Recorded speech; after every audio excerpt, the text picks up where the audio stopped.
Hello friends, welcome back to my channel. আমি আফরিনা হালদার। সবাই কেমন আছেন? আমি তো খুব ভালো আছি, আশা করছি আপনারা খুব ভালো আছেন।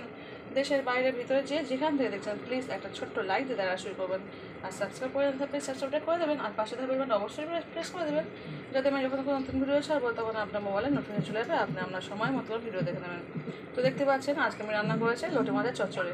তো চলুন প্লিজ যেখান দেখছেন প্লিজ লাইক দিয়ে কন্টিনিউ করবো, অবশ্যই ফুল ওয়াচ করে দেবেন। তো চলুন লোটে মাছের চচ্চড়ি আমি কীভাবে করেছি দেখাচ্ছি, চলুন। এই দুর্দান্ত সাথে লোটে মাছের ভাপা রেসিপি কীভাবে করেছে প্লিজ লাইক দিয়ে কন্টিনিউ করবেন, অবশ্যই ফুল ওয়াচ করবেন। তো চলুন লোটে মাছের ভাপা রেসিপি। হ্যালো ফ্রেন্ডস, দেখতে পাচ্ছেন চলে এসেছি। তো আজকে আমি রান্না করবো হচ্ছে লোটে মাছের ভাপা রেসিপি। তো 750 থেকে 800 গ্রাম লোটে মাছ নিয়েছি কিছুটা আদা রসুন, দুটো নিয়েছি শুকনো লঙ্কা, আর 1 চামচ নিয়েছি সাদা সর্ষে। তো এটাকে পেস্ট করে নেবো। তার সঙ্গে মশলা নিয়েছি যে 1 চামচ কাঁচা জিরে, মরিচ, ধনে একসঙ্গে নিয়েছি। তো এগুলো একসঙ্গে পেস্ট করবো। আর তার সঙ্গে নিয়েছি দুটো পেঁয়াজ, 4-5টা কাঁচা লঙ্কা, দুটো টমেটো, আর কিছুটা ধনে পাতা। তো চলুন প্রথমে এই মশলাগুলো পেস্ট করে নিই, আর তারপর আমি লোটে মাছের ভাপা কীভাবে করছি দেখাচ্ছি। প্লিজ যেখান থেকে দেখছেন প্লিজ লাইক দিয়ে কন্টিনিউ করবেন, অবশ্যই ফুল ওয়াচ করে দেখবেন। তো চলুন লোটে মাছের ভাপা রেসিপি স্টার্ট করছে। চলুন প্রথমে আমি মিক্সচার মেশিনে এগুলো সব একসঙ্গে পেস্ট করে এনে পরে ফিরে আসছে। প্লিজ লাইক দিয়ে কন্টিনিউ। হ্যালো ফ্রেন্ডস, দেখতে পাচ্ছেন তো ইলিশ মাছ, সরি লোটে মাছটা ভাপানোর জন্য ইলিশ মাছের ভাপা প্রায় করি, তো সেই কারণে শুধু গুলেই ফেলছি। লোটে মাছের ভাপা করার জন্য আমি একটা পাত্র নিয়েছি। তো ঢাকনাওয়ালা পাত্র, যাতে যেহেতু এটা ভাপা করবো। তো এবার আমি দিয়ে দিচ্ছি লোটে মাছটা, ভালো করে ধুয়ে দিয়ে দিচ্ছি। 750 থেকে 800 গ্রাম আমি নিয়েছি। তো আপনারা এরকম নিয়ে নেবেন, বেশি কম করলে আপনারা অবশ্যই মশলাটা বেশি কম করে নেবেন।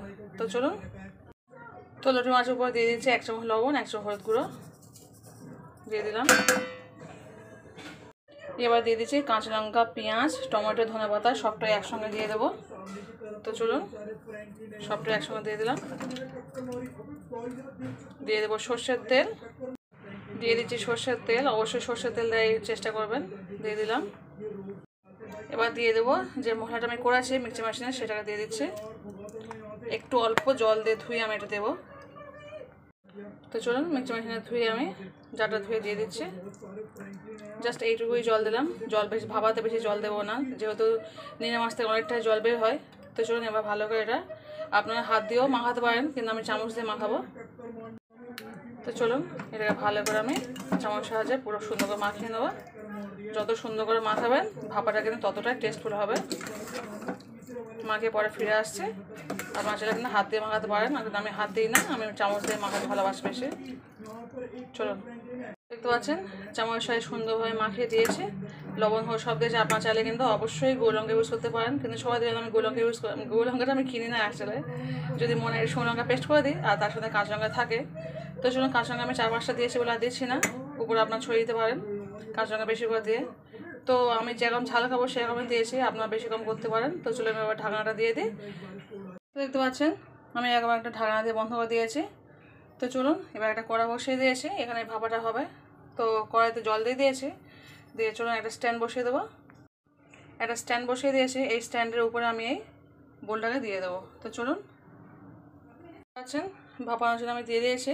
তো চলুন জাস্ট একটা সোয়া চাপা দিয়ে দেবো, পরে ফিরে আসবে পুরো আমি 10 মিনিট পরে। গ্যাসটা জ্বালিয়ে দিলাম, ফিরে আসছে পুরো 10 মিনিট পরে। পাচ্ছেন ফিরে আসছি পুরো 10 মিনিট পরে। চলুন এবার ঢাকনাটা খুলে দেখা যায় কতটা কী হয়েছে। তো দেখতে পাচ্ছেন বন্ধুরা আমি ঢাকনাটা খুলে দিয়েছি। তো কতটা অসাধারণ হয়েছে দেখতে পাচ্ছেন লোটে মাছের ভাপা রেসিপি। খেতে দুর্দান্ত, স্বাদে অসাধারণ হয়েছে, আর সমস্ত টমেটো সিদ্ধ হয়ে গেছে, দেখাচ্ছি আপনাদেরকে। দেখতে পাচ্ছেন পুরো সিদ্ধ হয়ে গেছে। আর লোটে মাছ তো বলতেই হবে না, 5 মিনিটের মধ্যে সিদ্ধ হয়ে যায়, যেহেতু আমি এসছি পুরো 10 থেকে 15 মিনিট পরে, 10 থেকে 12 মিনিট পরে। তো লোটে মাছ তো অতটা সিদ্ধ হয়ে যাবে, কিন্তু টমেটোটা একটু সিদ্ধ হতে দেরি হয়, সেটাও সিদ্ধ হয়ে গেছে। তো চলুন লবণটা আপনারা একটু চেক করে নেবেন, আমার তো সবই পারফেক্ট আছে, আমি চেক করে নিয়েছি। তো অসাধারণ হয়েছে, কেমন হয়েছে কিন্তু কমেন্ট করে বলবেন। প্লিজ লাইক দেখবেন আর ফুল ওয়াচ করবেন। আর যদি খুব ভালো লাগে অবশ্যই বন্ধু বান্ধব আত্মীয়স্বজন শেয়ার করতে পারেন লোটে মাছের ভাপা রেসিপি কেমন হয়েছে।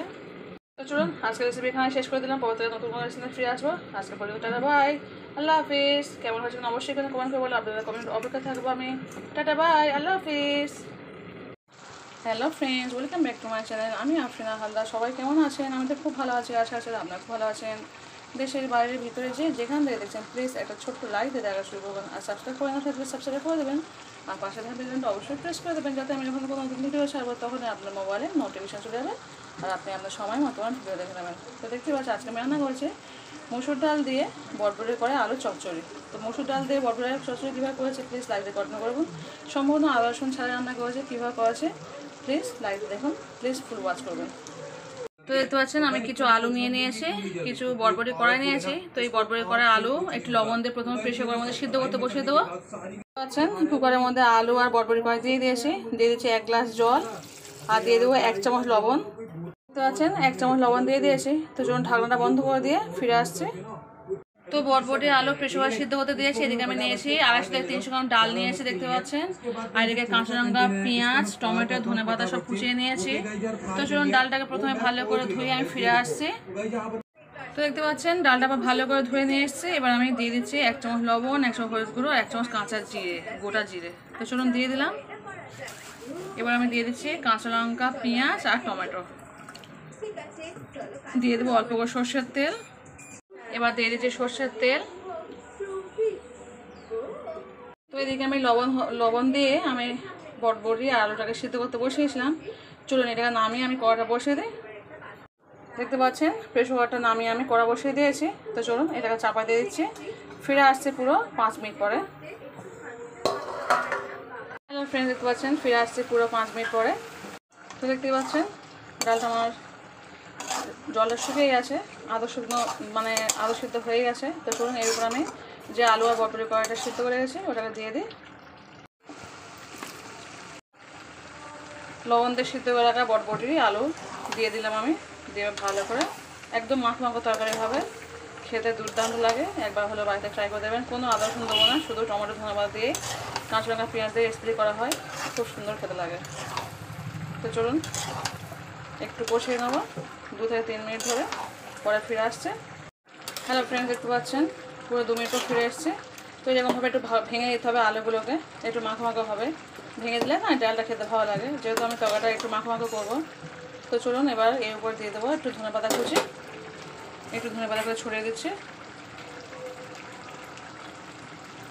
চলুন আবার চাপা দিয়ে দিচ্ছি। ফিরে আসবো পুরো 5 থেকে 7 মিনিট পরে। ফ্রেন্ডস দেখতে পাচ্ছেন চলে এসেছি পুরো 7 মিনিট পরে। তো কি অসাধারণ ডাল দিয়ে একটা বটবটি করে আলু চচ্চড়ি করেছি। বুঝতে পারছেন ডাল কিন্তু সম্পূর্ণ সিদ্ধ হবে না, মানে গলে যাবে না, এরকম আধভাবেই সিদ্ধ হবে, সেইভাবে ডালটা রান্না করা। চচ্চড়ি যাকে বলা হয়, ডাল বটবটি আলু দিয়ে চচ্চড়ি।